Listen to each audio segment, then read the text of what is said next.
Ni wiki ya heka heka, ni wiki ya kimataifa ambapo wapenzi wa mpira wa miguu wapo kwenye heka heka za huku na kule, ambapo kikosi cha Young Africans hii leo kimeondoka Dar es Salaam na kimekata maji kuisaka Zanzibar, ambapo huko itawakaribisha AS FAR Rabat ya Morocco katika mchezo wa kwanza wa hatua ya makundi ya klabu ya klabu bingwa barani Afrika.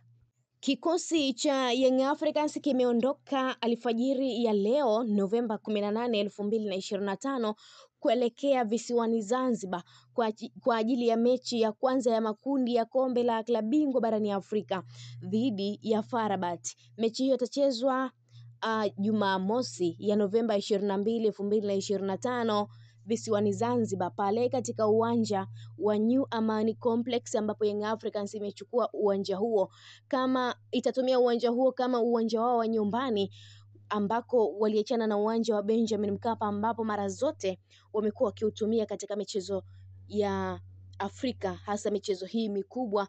Hivyo ni furaha kwa wanayanga waliopo visiwani Zanzibar, ni baraka kwa wana Yanga wote waliopo visiwani Zanzibar kushuhudia mchezo huo mkubwa kati ya Young Africans dhidi ya FAR Rabat. Ni neema pia kwa Wanazanzibari wote kushuhudia chama lao likiupiga mpira mwingi pale New Amani Complex. Mchezo utakaochezwa tarehe 22 Novemba 2025 Jumamosi. Nini kitakwenda kujiri katika mchezo huo? Fuatilia taarifa mbalimbali za kimichezo kutokea Nile TV. Pia usisahau kulike, kushare, kucomment pamoja na kusubscribe channel yetu ili wewe uendelee kufurahia taarifa zetu mbalimbali za kimichezo kutokea ndani na nje ya mipaka ya Tanzania.